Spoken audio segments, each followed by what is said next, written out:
on Represent Radio, I'm joined by Married at First Sight UK's Kwame.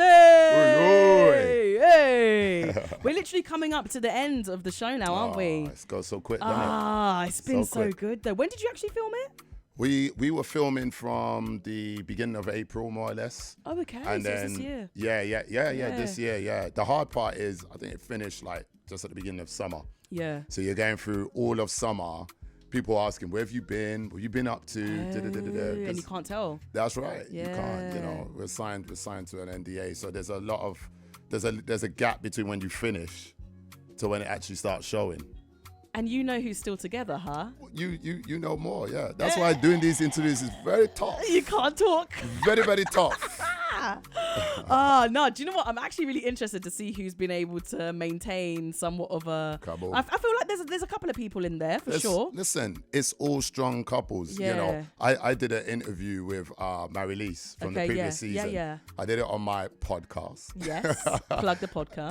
Plug it. And you know what was funny is I asked her about all the couples, and she said the ones that were her most likely. You know, Jordan, Janita, George, April, Jenna and Zoe. I think was her number one. Yeah. They're great, right? And she said she felt that everyone could make it if there's more time, which is an interesting mindset. You know, I think it's long. The length of time you're there, it's really 3 months filming, is it? It's like 2 months. 2 months, It's okay, like which full, is still quite a long Yeah, time. yeah. You do the whole thing. It's like a good full 2 months. Yeah. But you know, I think any couple, well, most couples, if you get more time, more support, more expert advice, you know, you can get there. Yeah. You know. What is one of your biggest takeaways from kind of learning from the experts in terms of relationships? It's a lot about wants and needs. Really? Yeah, it's differentiating between the two. Okay. And knowing what's more important. You know, it definitely taught me more about this is who I am as a character, and the type of partner I need in my life is someone who does X, Y, and Z. And that's what was great for me. I always said best wife I could have been paired up with was Kay, because there were so many of the needs, you know, that were ticked. When I looked at the other wives, I was like, you know what? I see where they're coming from. Really? Oh, absolutely. Were there any couples that were together and you was thinking, oh gosh, I'm not too sure about this? Do you know, it was more like who I thought was great. Really? That's good. Who did I think? No. Like I felt definitely Zoe Tom and Adrian at the start. I was thinking, I'm not sure about this. Yeah, Tom and Adrian, it's funny because I could see in Adrian he's a fixer.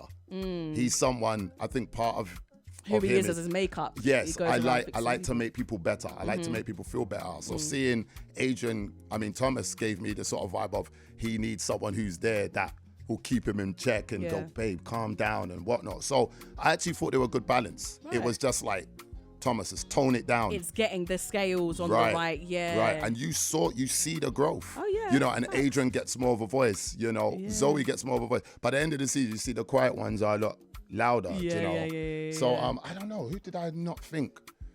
I was surprised when Whitney spoke to me and says, I really like Matt. Because I thought in the initial thing, she was intimidated by him. Like, oh, God, you know. So, I think that's the one that I thought, nah, you know. So when I remember when she told me middle of the night, I was like, Matt, are you sure? You talk about Viking Matt. Like, not Viking Matt. And she's like, yeah, he's so nice, he's cute, he's da-da-da. And obviously not Again, hearing Matt. Whitney speak about a guy like that, because she was, you know, very reserved about Duka. Yeah. Listen, I know people have their thing about Whitney, but I think that she was saying 110% facts when it came to Duka and this whole showmanship thing. Oh, about the way he is. Yeah, I kind of got that vibe. I think Duka's my boy, man. And you know what? I think if you don't know him, there's not a lot of nice people in the world that are just so genuinely nice. So forgiving, understanding, and patient. And when you look at him, he's like a young lad. You know, why would you? You know, it did get to a point where I said to him, Charlie, like, stop, chill. Yeah, like, I've got love and respect for you. Okay. And I think it's getting to a point now where it's make or break. Like, don't tread softly anymore. Just go all in. If it goes, you know, belly up, then you leave, you know, or it might work because, you know, Whitney's talking to me and she's giving me the vibe like she kind of wants you to take the bull by the horns, you know. So that was my frustration, you know, which was like, bro, just, You know, middle of the night, just leave the couch and go into bed. Lay down just there. do something. And do something and see what happens. But from their terminal start, I think he was proper like, I got to be cautious because he didn't want that to happen again because that was super tough for him. Super tough. Wait, what do you mean was tough? Well, I think the whole, him trying to manage the relationship Okay, and yeah, trying to be and right. her also saying that he's a bit, like he's just a bit showy for the cameras. Yeah, and all the things he said, because for him, he was, you know, he was like, Kwame, that's not me. You know, I'm not that guy. But, you know, you're not there throughout. Yeah, you don't actually get to see behind closed doors what's going on. And from looking at my own story via the show, I know how much is cut out and put in and whatnot. But let's not get it twisted. Yeah. Edits are good. Okay. They Do can you like save the way you. that you was portrayed? I'm not bothered. You don't care. Charlie, Yeah. I'm not bothered. For me, I went on there to find my wife and to be respectful. And also, I wanted to show the nation, you know what, a black man can be respectful, Facts. can be speak well, carry himself well, dress well, and show respect to his partner. It was also really nice to see, and I think as well with quite a handful of the men. And mistake me if I'm wrong, whether this is done intentionally or just because you don't like somebody, but even like sleeping with someone Right. quite quickly. Yeah. A lot of them, I mean, I think Matt wanted to take his time. You wanted to take his time. Yeah. I believe there was, I think Adrian as well wanted to take his time. Yes.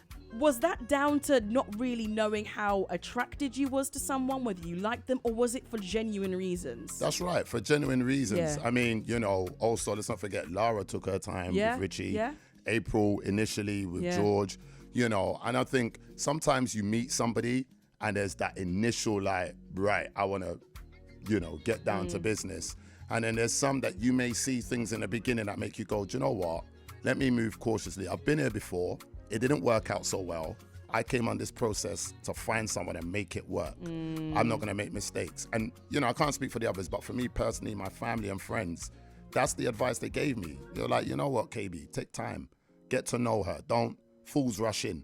Don't just jump into bed before you really know Who that person is Yeah. and get to know. So for me, it was genuine, and I just think that was it, you know. Yeah. I think for Matt, you know, just the way Gemma was talking to that, Just a complete off. he just got to a point where it was like, you know what, this is too much for me. Would you find it too much? I think some of the things he said when he told me, I was like, yes, you know. But I think if I'm with the right kind of woman, for me, it's just going to be, it's all about, can I tell you and you can adapt? And I've kind of felt like Gemma adapted. I think, the wedding, she said some things. Maybe the honeymoon as well. But I think by the time they got to the apartment, she had toned down. Really? Well, that's what I thought. I thought, Yeah. because, you know, I actually think, Jordan, when you get into a relationship with somebody, there's always going to be things you don't like. Get that out of your head that won't be there. Yeah. What it's about is, can you communicate it? Does the person listen and make the change? Yeah. That's all it's what about. the relationships are about, Come isn't on it? now. It's communicating, finding that middle ground, finding that balance, Right. and meeting in the middle. Yeah. And I just, from the outsider looking in, it just seemed like he tried. Yeah. She kept going at it. Or one thing that he was saying quite a lot is, I am not being heard. Yes. I'm not being heard. That's right. That was something that was repeated quite a few times. And I just think it probably just got to a point for him where he was like, do you know what? Yeah. I'm kind of done here. But That's I it. do get what you're saying, though. When you're with the right person, but if you've been with them for a period of time, Right. then all of that all that sexy It's talk, easier. and then it's Yes. easier to Yes. have that. Do you know what I Yes. mean? But day dot, let's keep the vulgarity at home. And like you said earlier, if Matt came with that energy, or if I came to Keisha with that energy, my God, look at this bald head guy. He just came on this show just to chop and have fun, you know what I mean? And I do think sometimes for the men, you almost, no matter which way you spin it, they're gonna villainize you. They're gonna say negative things. Yeah, you know? listen, I all think that you've done the best that you can in that show. I haven't, even Jonathan that said a few wayward things. I don't necessarily think he's a lovely bad guy. I just think that it's a small town mindset. I don't think that he's really experienced the bigger picture, and hopefully he's able to walk away from this experience knowing that be a bit more sensitive and Yeah. be a bit more caring about people's emotions. It's fine to have your type. And I think this is it. I think the reactions that some people have to people just having their type are a little bit wayward. But I think it's mainly just how it's delivered rather than anything else. Big So time. if anything, it's those lessons to take away from it. But Kwame, before we finish up, Come on now. you was definitely known in the show for being somewhat of a smooth talker. So I want you to give us 3 tips for any guys that are listening right now that need some advice from Kwame, the numero uno smooth talker of this season.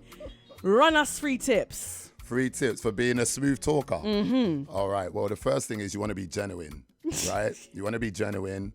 You want to tap in. You got to put yourself into that mindset of how you want your partner to feel.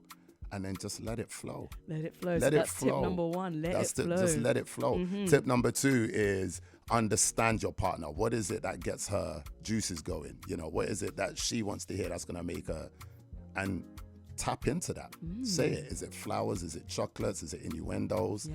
Say the thing. And the third bit is you can't do the first 2 without being a good listener. So you got to pay attention to your partner. Pay attention. Find out what it is that they're about. And then work towards that. Kwame, it's been an absolute pleasure. Likewise. There we go with your 3 top tips on how to be a smooth talker. You've got your podcast. I do Plug indeed. the podcast. Yeah, so you can find me on all socials, Kwame Badu. I'm on YouTube. I've got a great channel there. Instagram, Snap, Twitter, Facebook. You name it. And you've got a brunch, lunch, dinner thing as Yeah, well so that you can get tickets for. That's right. So we've got an event on October the 26th. It's at Number 5 Dining in Hornsey. Love it there. We're going to have the amazing Kane Brown, DJ Mad Fingers, Mix on the Decks, Comedy Vic. I'm actually going to be performing a song there. Hey! Kwame with the vibes. Charlotte. Hey.